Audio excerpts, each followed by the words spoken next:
Boa noite, telespectador. Boa noite, telespectadora. TV Com Debate hoje acessível. Nós vamos falar sobre um transtorno, o autismo, que atinge muitas pessoas e que ainda, infelizmente, gera muitos preconceitos, muita discriminação. Aproveitando, eu vou fazer a descrição das pessoas que hoje estão aqui comigo. Eu, Guto Brito, apresentador, estou vestindo um blazer azul marinho, visto por baixo uma camisa social azul, minha calça jeans um pouco mais clara e um sapatênis branco. Os nossos convidados de hoje, eu recebo aqui o Cauê Alonso Talarico, advogado, presidente da Comissão dos Direitos da Pessoa com Deficiência da OAB. Ele está vestindo um costume, um terno com calça azul marinho, uma camisa preta com listras bem fininhas, branca com listras bem fininhas pretas e uma gravata vermelha. Ao lado dele, a Ana Lúcia Leite Félix Jorge, que é do grupo Acolhe Autismo Santos. A Ana Lúcia está toda de azul turquesa, calça azul, sapato azul, uma blusa estampada também e usa óculos. Boa noite, muito obrigado pela presença de vocês. Boa noite. Posso começar com as damas? Claro. Cauê. Boa noite, Ana Lúcia, muito obrigado pela presença. Eu que agradeço a oportunidade. Boa noite, doutor Cauê, muito obrigado pela presença. Boa noite, eu que agradeço. É um prazer estar aqui falando um pouquinho do transtorno do espectro autista. Eu que agradeço a presença de vocês, justamente para vocês ensinarem um pouco para este jornalista e também para os nossos telespectadores um pouco mais sobre esse transtorno, a importância de se colocar isso na televisão. Primeiramente, eu queria essa pergunta para vocês dois. Ainda existe muito preconceito em relação ao autismo? Posso começar com as mulheres de novo? Por favor, Ana Lúcia. Existe muita mistificação em torno, né, do transtorno, muita dificuldade de aceitar, porque não é nada visível, como uma deficiência física, por exemplo, né?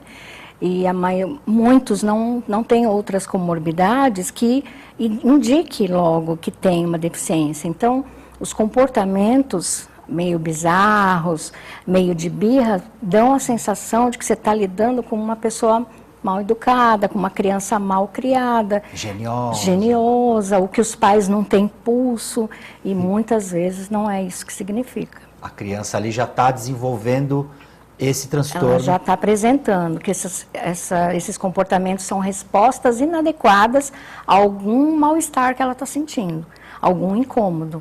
Então, às vezes a gente até fala para os pais terem no bolso ou na bolsa pequenos informes, porque no momento que você está no mercado ou num banco ou num meio público, que a birra começa, aquela crise que eles se jogam, muitas vezes bater a cabeça no chão ou bater os pés, você saca daquilo e entrega para as pessoas, pelo menos ao seu redor, vão saber o que está se tratando. E aí você cuida do seu filho. E muitas vezes você tem que sentar, abraçar, para acalmá-lo, tirar daquele, eu chamo de curto-circuito. Porque enquanto ele tiver... Dá uma pane. Enquanto ele estiver naquele esquema, você não consegue nada.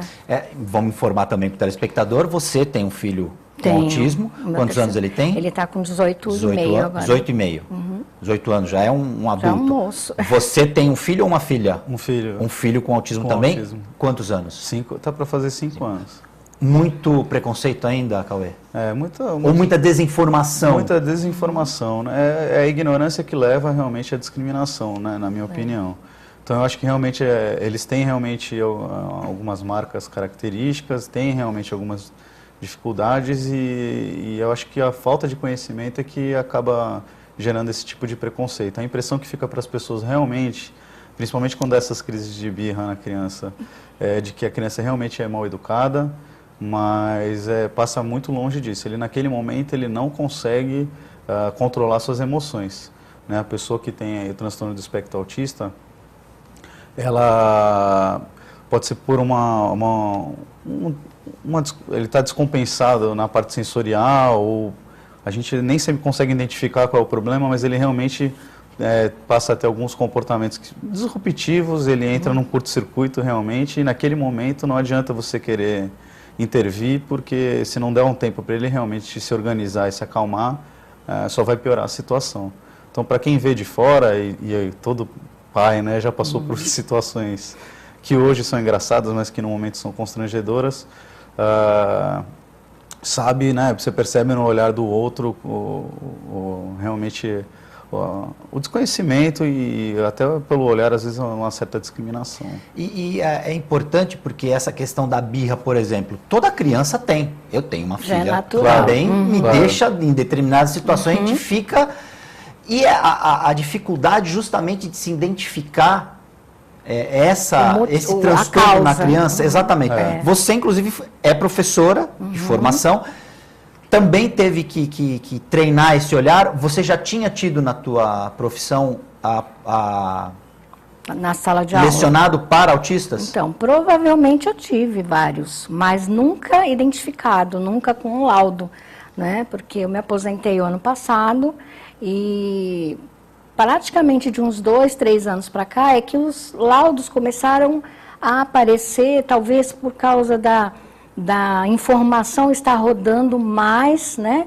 Porque em 2009, quando eu comecei a buscar grupos de pais para me informar e me acolherem até pela condição, a gente não via nada aqui, pelo menos na Baixada, não tinha nada, caminho, não se né? falava. Entre os médicos, foi difícil alguém falar para mim. Quer dizer, o primeiro médico que me passou para uma neuro, ele falou que meu filho era anoréxico ou tinha traços autistas. E eu achei ele louco, quase que chamei de louco, porque anoréxico é uma pessoa que deixa de comer. E meu filho não comia nada, né? E traço autista, eu falei, aí que ele tá louco mesmo, né? Para mim o autismo. E a partir daí eu fui pro Google, né? Joguei no Google. Você foi pesquisar por conta eu própria? Eu fui pesquisar. Eu já estava no 5º ou 6º pediatra. Aqui em Santos. E aí eu joguei no Google. Fui jogando os comportamentos dele e fui caindo em grupos de pais que tinha muito nos fóruns do Yahoo, né? De internet. E aí eu fui descobrindo o mundo, né? Eu lembro que ainda falei para minha mãe, eu falei, olha, eu acho que... A internet, então, foi o seu grande descobri. médico.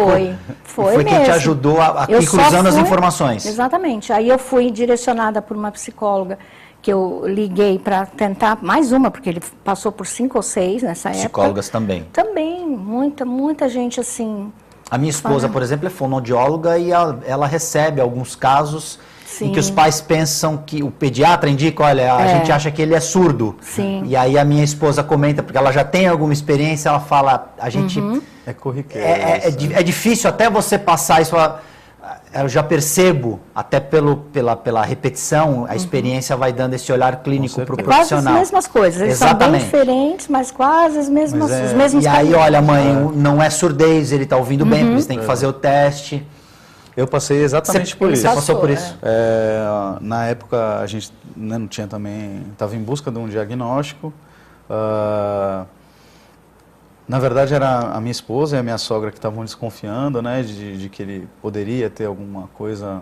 A minha sogra talvez até já pensando nisso, mas a gente totalmente, assim, sem saber o que ele tinha. Perdidos, né?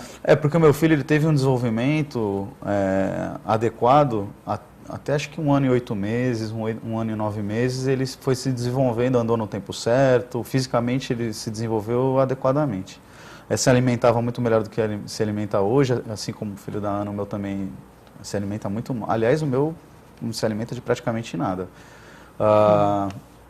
E ele passou a ter um interesse fixo na televisão e desprezava todo o resto, o ambiente, a gente mesmo. Ele falava mais palavras do que ele fala hoje. Então, no início, meu filho falava papai, mamãe, tio, vô, Zig, que é o nome do meu cachorro.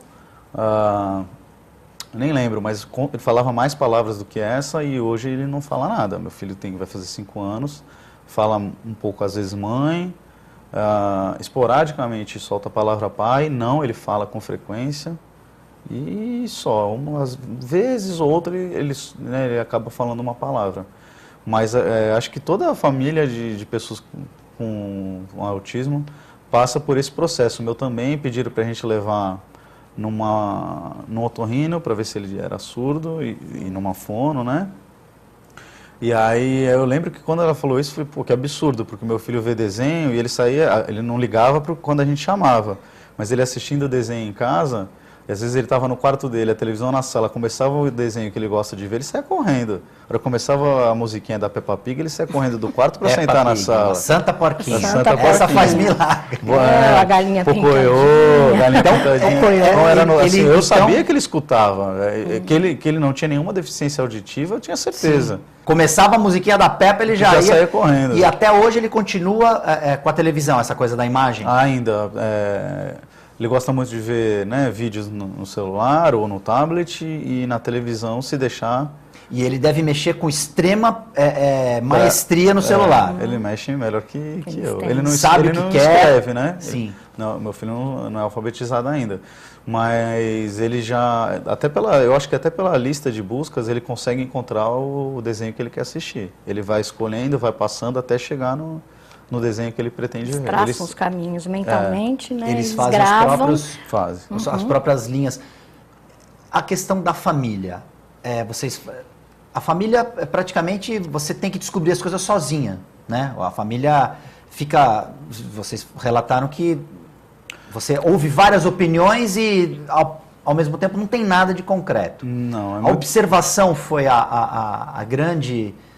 o grande diferencial, ou a busca por um diagnóstico fechado ajudou também? Porque você falou que a tua esposa e a tua sogra começaram a feeling, perceber, vamos dizer assim, a perceber isso. É isso? A família realmente é que faz o primeiro alerta vem da família? É porque eu acho que na área da saúde, de um modo geral, há uma preocupação muito grande em se identificar, acho que problemas físicos, motores. E as deficiências intelectuais não se tenta diagnosticar muito cedo. Existem testes hoje, né, para se identificar cada vez mais cedo. No caso, né, do transtorno do espectro autista, quando a intervenção acontece antes dos 2 anos, né, antes dos 24 meses, o prognóstico é de 88% e, infelizmente, o diagnóstico sempre vem tardio. A importância do diagnóstico precoce é justamente no prognóstico, né? O tratamento sendo iniciado muito cedo, o prognóstico para essas pessoas, 88% é fantástico, né? É você, às vezes, de repente, até tirar do espectro ou dar uma vida com autonomia e dependência, que é o que todo mundo deseja.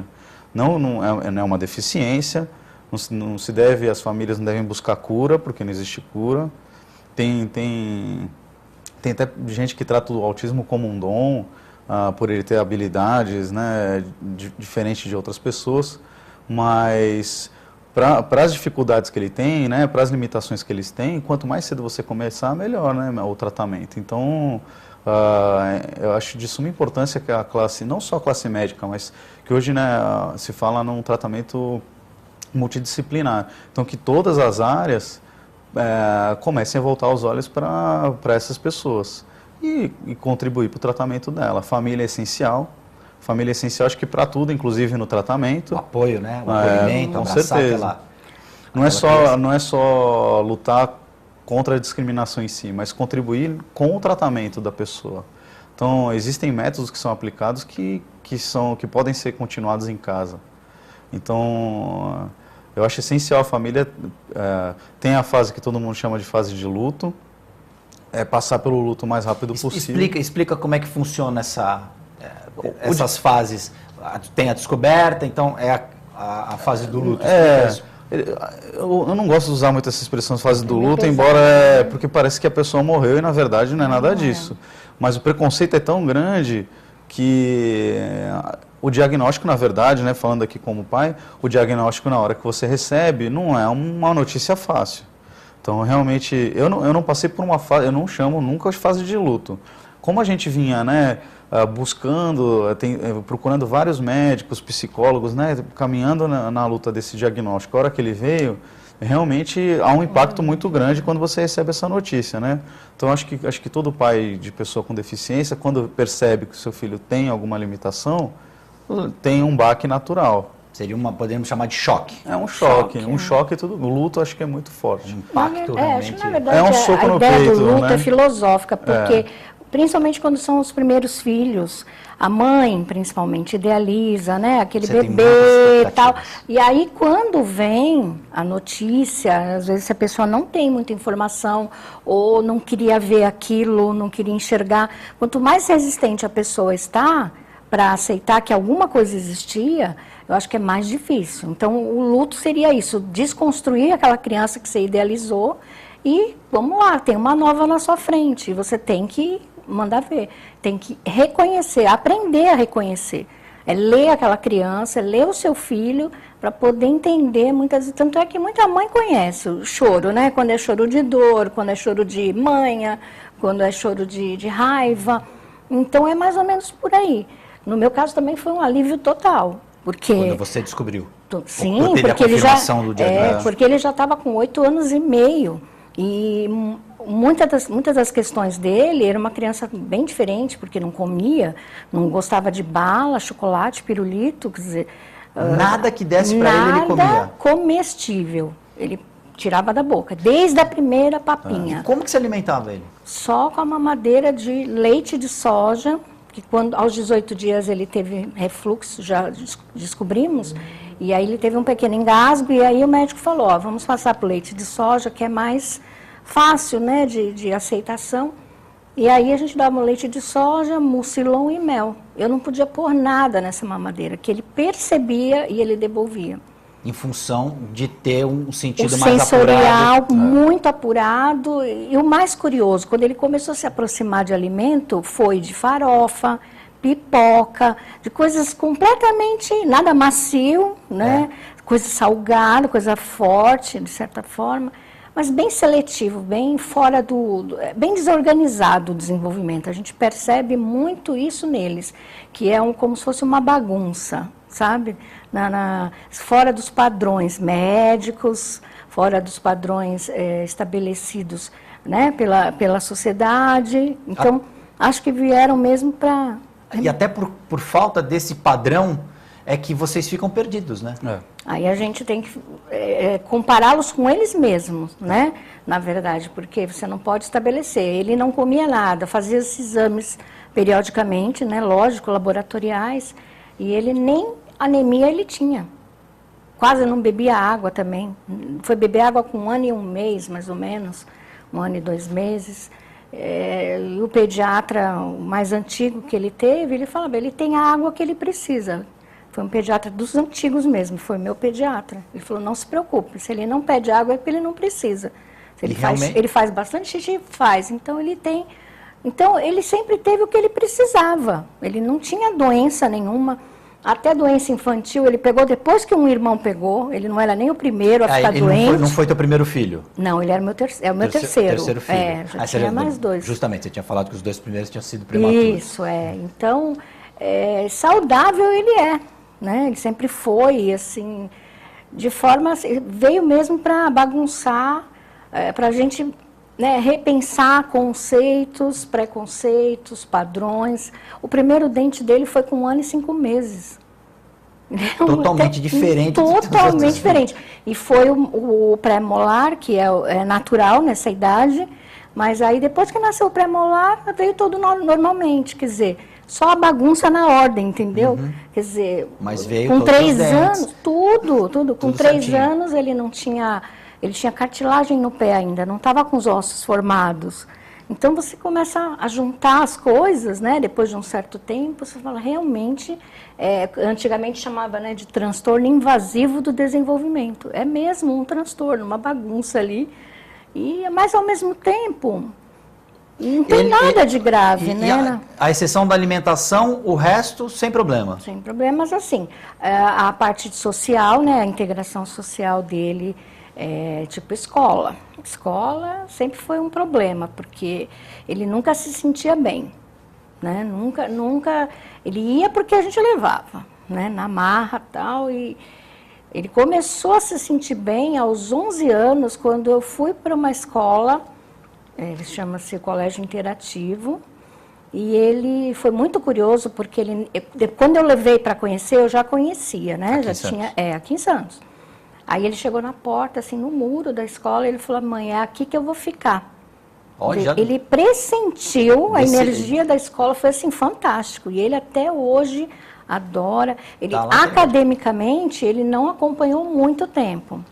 Mas ele gostou tanto, é uma família, assim, para ele, que ele agora voltou para fazer um trabalho voluntário lá. Ele já acabou fundamental. E a gente quer inseri-lo no mercado de trabalho, quer ensinar o que é trabalhar, responsabilidades, hierarquia. E a gente conversou com a diretora e ele está indo como voluntário. voluntário. Eu queria aproveitar essa carona na educação. Você que tem um filho de 5 anos, como é que é essa questão da escolha da escola? Como que as pessoas devem conversar com os donos da escola para saber o que eles têm de oferecer? Inclusive tem uma lei, né, Cauê? É importante deixar isso claro, que as escolas são obrigadas a cumprir uma determinada lista de um protocolo para acolher essas crianças e integrá-las junto a todas as outras crianças que estudam na escola. A gente tem hoje o Estatuto da Pessoa com Deficiência, né, também chamada de Lei Brasileira de Inclusão. Eu não acho que a gente vive ainda um período de inclusão dessas pessoas com deficiência, ainda se busca, ainda talvez seja um momento mais de integração do que de inclusão, uma fase mais assistencialista do que efetivamente a inclusão, porque a inclusão é você trazer essas pessoas para participar, para o convívio. Não dar assistência, não auxiliá-las financeiramente ou com um olhar de caridade, mas sim romper com as barreiras que limitam, que impedem a sua participação, e aí sim chamá-los para participar. Uma escola hoje, ela tem que acolher todos os alunos, com ou sem deficiência, senão ela não é uma escola inclusiva. É um direito não só do meu filho de participar dessa escola, mas como direito dos outros filhos, das outras crianças de conviver com ele. Porque em algum momento da vida você vai precisar conviver com o diferente. Exatamente. Se a nossa sociedade busca essa pluralidade, é na escola que a gente tem que começar a lutar por ela. Então, se você segrega, se você fala, porque na fase de integração você até aceita que essa criança esteja nessa escola, mas ou numa sala separada. A segregação continua, mas dentro da escola. Exatamente. Ou você não busca romper a barreira que impede essa pessoa de estudar. Não é só colocar ela na sala de aula, que é o que efetivamente mais acontece hoje. Então, as pessoas matriculam a criança com deficiência lá, seja com autismo ou não, mas também não dão suporte nenhum para que ela continue estudando.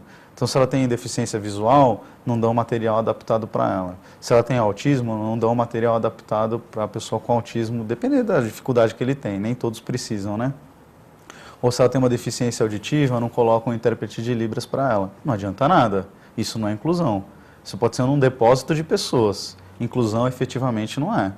Isso, né, se a escola hoje é muito preocupada em formar indivíduos para o mercado de trabalho, né, em preparar a pessoa para, sei lá, passar num vestibular de uma boa universidade para depois ter um bom emprego. Mas esqueceu do principal papel da escola, que é formar o cidadão. E prepará-lo para a vida. Para a vida. Que, como você falou, vamos conviver com todos os tipos de diferença. Exatamente. E essa questão, Cauê, Ana Lúcia, vai além, acho que, da inclusão, porque isso também a gente pode levar em consideração a classe social. Quer dizer, se você não conviver com outras pessoas de outras classes sociais, você não vai saber o que ela pensa, como que ela vive, e não vai se aproximar dela. Não vai saber conviver. Exatamente. E não vai saber, de repente, tirar essa diferença. Lógico, não vai ter nunca harmonia nessa sociedade, porque as pessoas não sabem das diferenças uns dos outros. Nenhuma pessoa é igual a outra. Aliás, falando do espectro autista, a palavra espectro vem bem disso, que o espectro vem da palavra, né, spectrum, do latim spectro, que seria uma sombra. Não aquela sombra opaca, mas sim como um prisma, né? Uma luz que bate num cristal e acaba se dividindo em várias cores diferentes. No autismo é exatamente isso. Você não encontra uma pessoa com autismo igual a outra. Eles são muito diferentes. É isso que torna o diagnóstico um pouco difícil, né? Um pouco não, muito difícil. Mas eu acho que isso traz a ideia de pluralidade, não só para a pessoa com autismo, mas se você quer uma sala plural e uma criança nunca é igual a outra, você tem que começar a demonstrar para ela justamente essa pluralidade, né? Que as pessoas não são diferentes. É respeitar a diferença. Um ser humano nunca é igual ao outro. Não adianta querer padronizar, nem mesmo dentro do transtorno do espectro autista. Então você não vai conseguir. Você não encontra a receita pronta. Não tem uma fórmula mágica de bolo para você colocar ali e a coisa sai. Exatamente. Cada caso é um caso. Cada caso é um caso. E cada criança merece uma análise específica. Nós vamos um rápido break, mas eu vou querer colocar esse assunto. principalmente na questão do professor também, né? Até o próprio professor pode ajudar numa orientação para os pais, olha, eu acho... Tem também o outro lado, vocês percebem que quando naquela busca, as pessoas que às vezes sabem ou têm alguma ideia, eles sentem alguma... eles ficam constrangidos... Não, o profissional, por exemplo, vocês sentem que ele se sente constrangido em dizer, olha, o seu filho, eu acho que é autista? Tem. Eu acho muito em escola particular, que os professores têm muito receio de melindrar os pais, né? Porque os alunos é que sustentam a escola. Na rede pública, como eu trabalhei também, nós tínhamos um pouco mais de tranquilidade, né? Mesmo assim, tinha pais que você tinha que ganhar.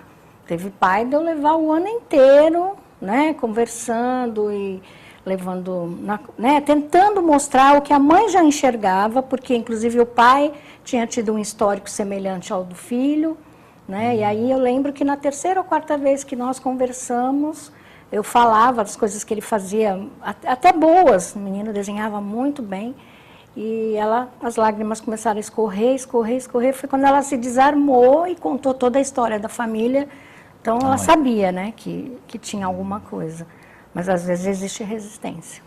Já vou passar a palavra para o Cauê, antes nós vamos fazer um rápido break, TV com Debate volta em instantes.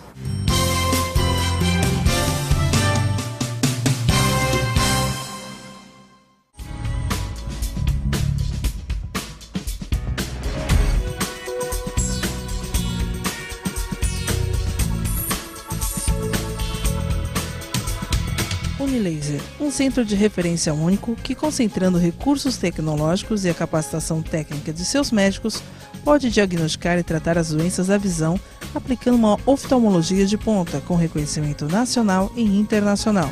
Unilaser, unidade oftalmológica de laser. Olá, você gosta de videoclipe? Você, assim como eu, acha que música boa não fica velha? Eu sou o VJ Marco Ferrari e apresento Video Classics, o programa que leva você a uma viagem ao mundo do videoclipe. Aqui você vê o melhor dos anos 70, 80 e 90. Video Classics, você assiste aqui na TV com Santos. Espero por você. Ladies and gentlemen, Video Classics. Desabafa aquilo que você tá sentindo. Parece um fraquinho assim chorando, você não é um cara forte? E você tá aí se lamentando, triste? Pra você melhorar, você vai ter que... respirar. Você não acha que você tá reclamando com um problema muito pequeno?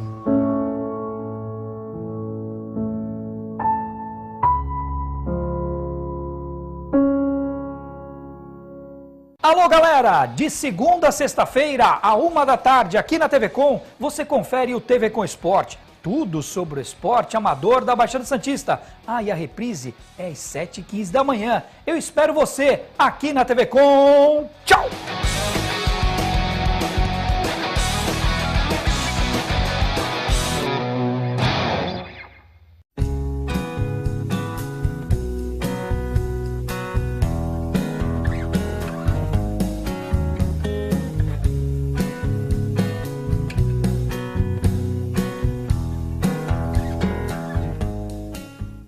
As mudanças climáticas são uma realidade que o planeta enfrenta, não há como negar. O que podemos fazer é rever nosso modo de vida e a maneira como impactamos o futuro. O Greenpeace atua para defender o meio ambiente, inspirando as pessoas para mudarem atitudes e comportamentos, pressionando governos e empresas a rever seus conceitos de produção e desenvolvimento, sempre pensando na sustentabilidade. Eu apoio o Greenpeace e sou parte da solução. Você também pode ser. Junte-se a nós.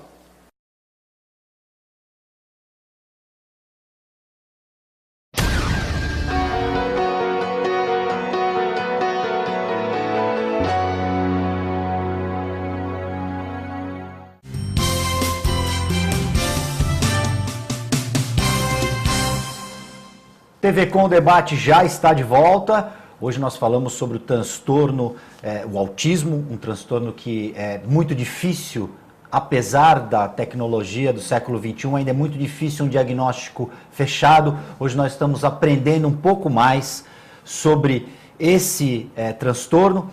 Nós recebemos aqui hoje o Cauê Alonso Talarico, que ele é advogado, presidente da Comissão dos Direitos da Pessoa com Deficiência da OAB, e também a Ana Lúcia Leite, Félix Jorge, que é do grupo Acolhe Autismo Santos. Cauê, a palavra é sua. A gente estava falando antes do break da questão da preparação dos professores para poder ensinar de forma inclusiva a todos os alunos. Hoje, quando você fala numa escola inclusiva, todos os funcionários, sem exceção, têm que estar preparados para lidar com a pessoa com deficiência. Falando do autismo especificamente, desde aquele sujeito que vai receber o aluno na porta, né, desde o porteiro, do pessoal que faz a faxina, até o professor, ele tem que saber quais são as limitações e saber como lidar com essa pessoa. E isso a gente não encontra nas escolas de um modo geral. Então não é só o professor, e nem todos precisam do que chamam de professor mediador. Mas você precisa, para acolher essa pessoa adequadamente na escola, para verdadeiramente incluir, você precisa que todos os funcionários estejam preparados para isso. E isso, né, não acontece na prática. Nem professores, pouco, né, a pedagogia se fala, mas muito pouco ainda, e muito menos funcionários, né? A maioria dos funcionários não sabem o que é o autismo. E na opinião de vocês, por que acontece isso na questão do aprendizado? A gente sempre teve, então, um modelo que a gente tem que valorizar a maioria, digamos assim, o cara padrão. Qualquer pessoa que se desviasse daquilo era posta de lado, então não se preparou o professor, inclusive, para perceber isso dentro da sala de aula. E deve ter muito caso de evasão escolar de crianças com autismo? Tem, porque às vezes eles sofrem bullying também, né? Tem as questões comportamentais, os comportamentos são inadequados ou meio bizarros. Então, se a turma não estiver preparada, a escola, né, como um todo, os professores, ele acaba sofrendo o bullying mesmo. E aí leva à evasão, ou seja, não quer ir para a escola, não vai querer mais, ele não se sente bem ali. Até porque eles percebem essa diferença. Eles têm uma sensibilidade muito mais apurada, eles notam, né, que eles são diferentes, só não expressam isso para você. Então, meu filho, por exemplo, ele sempre quis um material escolar igual ao dos amigos, todos os livros, Então, ele queria ter o livro dele para trabalhar junto, ele tentava acompanhar, né? E ele queria estar junto, queria se fazer presente. Não é aquela coisa do autista, ele quer ficar no mundo dele. Não, eles querem estar juntos. É que os estímulos, às vezes, são tão danosos para eles, a parte sensorial, como eu te expliquei, que eles acabam fugindo dali. Então, quando é o som, por exemplo, recreio, né? Um ambiente barulhento, molecada corre, grita, né? Aquelas coisas. Então, às vezes, no recreio, eles podem não ficar bem. Numa aula mais de música, se ele não tiver ainda inserido, se ele tiver ainda com necessidades, hipersensibilidade auditiva, enfim, tem muitas coisas. Às vezes a luz é um fator preponderante. Muitas vezes chega a doer neles. Tanto a parte auditiva, que é como dor, não é um incômodo. Para nós é um incômodo se fizer muito barulho, você vai no shopping, aquele burburinho. A mim incomoda muito, mas não chega a doer. Para eles chega ao estágio de dor. Então, para você ver como eles reagem... A reação é proporcional. E quanto menor e menos expressivo ele for, né, quanto mais dificuldade ele tiver na linguagem expressiva, porque às vezes ele entende você, mas ele não sabe se expressar. Um exemplo eu gosto de lembrar isso porque foi bem típico, assim, meu filho sempre falou. Nunca foi desses que parou de falar ou nunca falou e falou tarde. Ele sempre falou. Ele tinha uns 5, 6 anos e colocou palmilha, por causa de pé chato, coisa simples, né? E eu coloquei palmilha, coloquei no tênis novo e fomos andar, né, no shopping. Displicentemente, andamos, e depois queríamos ir comer uma pizza. Chegou na porta da pizzaria, ele começou a chorar compulsivamente, mas chorava e nada falava. E aí eu falei, bom, então você vai esperar a pizza ficar pronta pra gente ir pra casa, pelo menos está todo mundo com fome. Aí ele falou, tá bom. Dali uns 5 minutos ele falou, mãe, meu pé tá doendo muito. Aí na hora arranquei os tênis, arranquei as palmilhas, quer dizer, lógico, pôs um tênis novo, palmilha, você andou pra caramba. Meu pé tá doendo. O pé estava doendo e ele não conseguiu passar isso para mim. Mas no final ele conseguiu. Só depois de um tempo, até que falou. Né? E até hoje ainda acontece, não assim, dele chorar, mas às vezes ele demora um tempo, existe um prazo de processar mais longo. Processar a informação e aí dizer. É um processamento mesmo. Às vezes ele levava 2, 3 dias para me contar o que aconteceu na escola, algum fato feliz ou não, entendeu? Então eles têm essa característica e isso acompanha. Você pode melhorar, você pode ir dando condições, né? Uma coisa muito comum, eles não entendem metáforas. Então, você fala, vai chover canivete. O abstrato deles não é tão... Vamos correr, vamos puxar o carro. Uma vez um casal amigo nosso foi embora, vamos puxar o carro. E ele é louco por carros, né? A maioria deles... Como é que vocês vão puxar o carro? Mãe, eu posso ver puxar o carro? Eu falei, aí nós começamos a rir.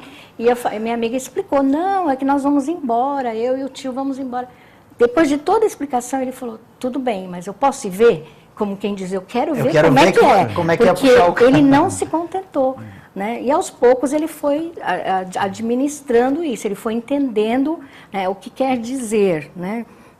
Então a gente brinca com ele, quando ele fala alguma coisa muito na metáfora, a gente fala assim, mas o que é isso? Ele, não, mãe, isso quer dizer isso, para ver se ele entendeu. Ele já se faz, ele entende já e explica. Já chegou num estágio, mas olha, 18 para 19 anos, né? Muito trabalho em cima com a linguagem, né?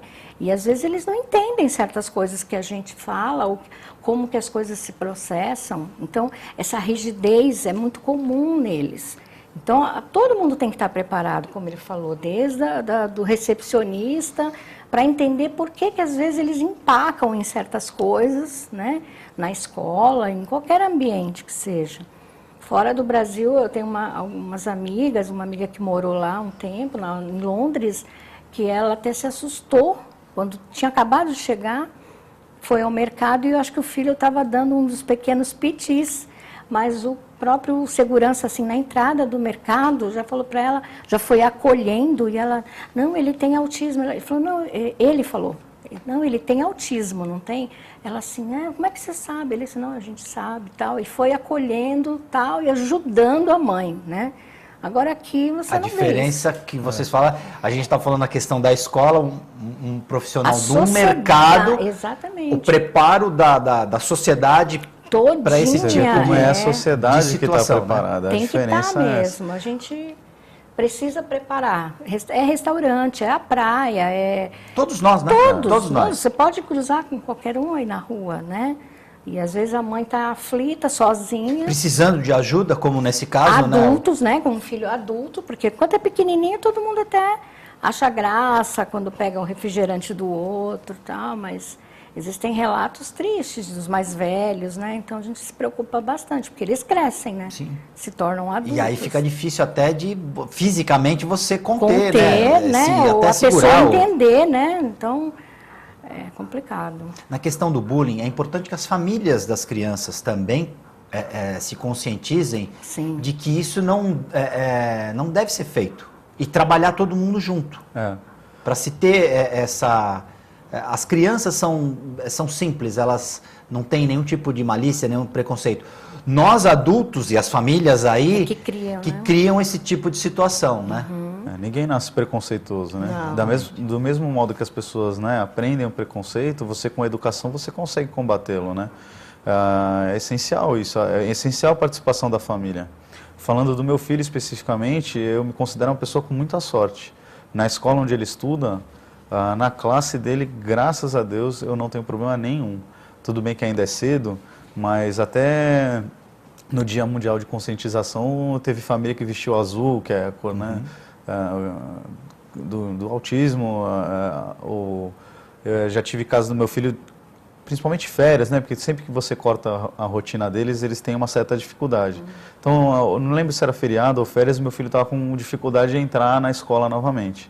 Então tinha parado um tempo, uns dias de ir, ou não sei se 30 dias ou não, E aí, quando era para retornar, ele estava chorando. A professora teve a sensibilidade de mandar os coleguinhas irem buscar ele lá na porta da escola. Foi todo mundo recepcionado. Ou era um por vez, ou mais de um ia lá buscar, e ele se sentia justamente esse acolhimento. Né? Aí, ia embora. Aí ele fica mais à vontade, porque é justamente o que a Ana falou. Não é que eles têm dificuldade nessa interação social, esse é um traço marcante neles, né? Mas ele quer interagir, ele quer conviver, ele só não consegue. Então, se você conseguir eliminar a barreira, ele convive, né, como qualquer outra pessoa, naturalmente. Então, aliás, eu costumo dizer que o autismo ele te faz, né, dar valor às pequenas coisas. Então, eles têm dificuldade de mostrar as emoções, muitas vezes. Você dá muito valor num pequeno sorriso, num abraço que você consegue retirar dele. Então, eu sempre falo com meu filho, sabe aquela cena quando você chega em casa, ajoelha e fala, ô filhão, vem aqui, me dá um abraço. Meu filho, ele vinha correndo e passava embaixo do meu braço e eu ficava igual o Cristo Redentor, parado ali, ajoelhado, né? Batido. Porque ele não consegue realmente abraçar. Hoje, já de tanto, né, eu atormentá-lo por causa disso, hoje eu chego, ajoelho e falo, vem cá, filhão, me dá um abraço. Ele vem correndo, para na minha frente e aí ele vira de costas. Porque abraçar de frente, normalmente ele não consegue, mas ele vira de costas, eu vou aí lá e dou um abraço. ele... E aí você vê aquele sorriso no canto de boca. Quer dizer, isso é aquilo que recompensa o teu dia. É a hora que você fala assim, tudo valeu bem, a pena. Valeu a pena. Vale a pena. Né? A questão do futuro preocupa vocês? De como, porque a gente não é eterno. O que, na opinião de vocês, a sociedade, principalmente, porque a gente costuma muito cobrar do governo, lógico, o governo tem uma parcela, mas o que nós, como sociedade, o terceiro setor, essas iniciativas podem melhorar a vida do autista, quando eventualmente os pais faltarem? Porque todos nós criamos os nossos filhos para o mundo, a gente quer proteger ao máximo, mas chega uma hora que a gente tem que deixar voar. Como é que vocês, qual a opinião de vocês a respeito disso? Eu sei que, lógico, preocupa. É uma preocupação que toda pessoa, acho que todo pai tem, independente da pessoa ter ou não alguma deficiência, mas no meu caso específico, eu sou pai de uma menina que não tem deficiência também, né? É mais nova? Mais nova. Mas que ajuda muito no convívio com ele. Deve ser a sua secretária número 1, ela deve ajudar o irmão. Nessa questão do abraço é impressionante, porque ela faz a didática de choque lá. O tempo inteiro ela busca o irmão. A gente fala, vamos para a escola, ela pega na mão dele para ajudar. E ele com ela, ele é mais solto, ele tem uma interatividade maior? Como conosco, comigo e com a minha esposa, né? Com a família, assim, de um modo geral. Mas não é que ele solta seria um exagero. Ele é menos retraído, vamos dizer assim. Porque tem uma intimidade ali maior. Se abraçar muito, vai dar problema. Mas um abraço ou outro, né? Mas na comida, eu acho que no caso ali é mais problemático. Quando ela tenta levar alguma coisa para ele comer ou comer na frente dele, causa uma certa repulsa. Mas nesse aspecto do abraço ou de conviver mesmo com ela, até brincar juntos nem tanto. Mas de aceitar o afago, o carinho, isso com certeza ela contribui e ele aceita mais. Os dois assistem Peppa Pig numa boa. Numa boa. Às vezes ela quer alguma princesa e ele quer ver o Woody, né? Tá. Mas eles conseguem se dar bem ali numa boa. No começo era mais difícil. Quando ela nasceu e quando ela começou a andar, então era mais problemático, porque como, né, o ciúme natural. Ele tinha ciúme como qualquer outra criança. E a dificuldade de conviver com ele, porque ela era um elemento estranho na minha casa até então. Então ali o começo foi um pouco mais, a gente ficava mais preocupado. Mas assim, acho que foi numa boa o tempo. Um fator muito importante é a insistência, persistência e insistência. A gente não pode desistir. Lógico que você não vai pegar a criança na marra para entrar num determinado local que ele odeia ou tem algum medo. Mas você precisa buscar meios. Por exemplo, meu filho, quando pequeno, tinha medo de ir em buffet por causa do arco de bolas. Eu entrava pela porta dos fundos. Não deixava. Nunca aproveitava a porta dentro, que é muito lindo, né? E até hoje ele tem medo de animação com cabeção, aqueles palhaços. Então ele acha horrível. Ele acha horroroso. E Papai Noel, uma vez, ele Uxa, do alto Papai do Noel. nossa, ele do alto do shopping, assim, seu velho gordo, ele xingava baixinho, sabe? Mas de tanto medo que ele sente, que ele fica mesmo, ele fica em pânico, hoje mais controlado, mas você percebe que ele fica desconfortável. O Papai Noel lá e ele aqui. Ele Não teve um aniversário há pouco tempo que a minha amiga não falou que ia animação, porque se ela falasse, Ele não ia. ele não iria. Ele já ia ficar em casa, de medo, né? Então, a gente tem que... Ele sabe que é uma pessoa vestida, Ele ele tem essa sabe, consciência. mas eu não sei o que acontece, né? Mas a gente tem que respeitar, né? Não tem outro jeito. Fazer o quê? Você tem alguma história dessa de... Olha, eu já passei por maus bocados também, assim, que hoje são muito engraçados, mas acho que, para mim, assim, um dos eventos mais marcantes foi... A gente estava saindo do shopping uma vez, estava a família completa, né? Ah, não, o cachorro não estava. Mas estávamos nós 4 saindo e até hoje a gente fica pensando o que aconteceu. Não sabe. Eu acho que o meu filho queria descer pelo elevador né, que tem para pessoa com deficiência, ali, o Shopping Miramar. A gente estava na porta do Shopping Miramar, devia ser 6 horas da tarde, mais ou menos, de sábado ou domingo, sabe, aquele momento tranquilo, que não tem quase ninguém. E a minha filha estava com uma mania, que graças a Deus agora ela parou, de sempre que você fizesse alguma coisa que ela não queria fazer, ela pedia socorro. Meu Deus. Imagina. E aí o que acontece? Eu desci com meu filho pela escada e a minha mulher, a minha filha ainda andava muito no colo, desceu com ela, estava com um carrinho, eu acho. E aí desceu com ela pelo elevador. E ele queria ter descido junto, eu na hora não percebi, ninguém percebeu. Ele teve uma crise de birra ali na porta do shopping, 6 horas da tarde. E aí ele começou a chorar. Se jogou no chão, começou a chorar e eu fiquei ali meio sem saber o que fazer, esperando ele se acalmar. E a minha mulher pegou e falou assim, ó, segura aqui a Maria, né, que é minha filha, segura ela que eu vou tentar acalmar ele. Na hora que eu peguei ela no colo, que eu andei, sei lá, uns 4 passos adiante, ela começou a gritar, socorro!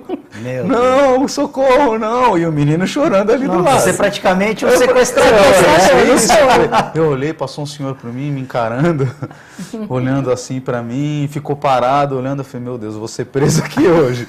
E ela gritava, não, aí eu voltei, entreguei a minha filha de novo pra mim, ela falou, acho melhor você ficar com ela antes que eu seja preso, né? Aí entreguei pra ela, nós começamos a rir, mas ainda desesperado, aí eu tirei o celular do bolso, dei um desenho ali pra ele, ele parou de chorar na hora, aí eu ainda brinquei assim, eu olhei pro senhor e falei, tá vendo? Tá tudo certo, não precisa chamar a polícia, e fomos embora. Acaba sendo uma... Tem que ter muito jogo de cintura também, mas né? na hora é muito constrangedor, porque realmente ficam todas as pessoas olhando. Acho que olhavam mais pra mim do que aqueles músicos que estavam ali tocando na porta pedindo um trocado. Assim. Com ar de reprovação sempre, né? Porque o mundo que a gente vive já deixa medo, né? Porque você vê isso, o próprio shopping, né? Como que vocês acham, até voltando naquele exemplo do funcionário do supermercado, como é que nós como um todo podemos ajudar nessa questão de parar com esse tipo de reação, do olhar de reprovação e mais, você precisa de ajuda? Isso. Por aí essa alguma atitude, coisa para te ajudar, ou não digo não ficar, tudo bem, até poderia ser um sequestrador de repente, né? Mas ter a calma. Não precisa, né, se intrometer, esperar que a pessoa com autismo realmente se acalme. Uma pergunta para está tudo bem? Tá tudo bem. Geralmente a mãe às vezes está sozinha, com um monte de sacolas, né? E começa aqueles pitis básicos e ela não sabe se larga a sacola, se pega a filha e isso aconteceu num shopping, aí os seguranças, homens de preto, né, começam a ficar tudo alertas. Mas ninguém chega assim, a senhora precisa de ajuda? Quer que eu né? segure sua Quer que eu sacola? segure? Vamos até tal lugar? Eu levo as sacolas? A senhora... Então, a gente tem muitos relatos de mães. Então, basicamente, o que precisa? Informação, né? É a sociedade não desperdiçar um momento que haja de informação, distribuição de um panfleto. No mês de abril, nós costumamos fazer... atividades de conscientização mesmo, porque ainda existe quem não saiba o que é o autismo, o que é o transtorno. Você me deu, antes de começar o programa, vou mostrar aqui, é um folheto com justamente essas dicas que a gente está conversando aqui. E perguntar mesmo, quando não souber, a própria escola, buscar. Eu mesma vou a muitas escolas, através de um professor na Unisanta e na Unimes, o professor Márcio, do projeto Capoeira Escola. Ele nos leva às faculdades, já tem uns 3, 4 anos, para conversar com os alunos da Educação Física Adaptada, da matéria dele. E a gente responde as questões daqueles meninos que um dia vão ser professores, né? Ou em academia, ou em sala de aula. Isso é importante, é você levar a semente para começar a germinar no momento certo. E informação, né? Mas tem muita gente ainda resistente a isso. Então, a gente precisa fazer. A informação é o ano inteiro, né? Mas basicamente em abril nós focamos, por causa do Dia Mundial, né? Nos Estados Unidos tem até uma espécie de um show que parece a entrega do Oscar, por conta da conscientização. Da mobilização, sabe? Que acontece lá. Eles fazem algo assim, é um investimento mesmo. Realmente, eles estão muito à frente da gente, em informação, em tratamento, né? Como você falou, que a sociedade tem que ajudar, mas o poder público precisa também fazer a sua parte. Então, como eu falei, eu passei por setor público para buscar diagnóstico, tratamento, eu não tive. Então, a gente precisa que isso modifique, porque está muito, muito, muito precário. E as pessoas, quem tem condição de buscar um tratamento, um médico aqui, outro ali, paga muito caro. Paga muito caro, não é barato, não. Porque como eu vejo pela sua história, você também deve ter passado por vários médicos antes de fechar o diagnóstico. Você falou que passou por 8. Pediatra, quer dizer, o pediatra é o primeiro cara que pega seu filho. E ele tem que ter esse olhar. Como que ele não tem um olhar para isso, né? Então, primeiro, o contato ocular, ele tem como saber logo.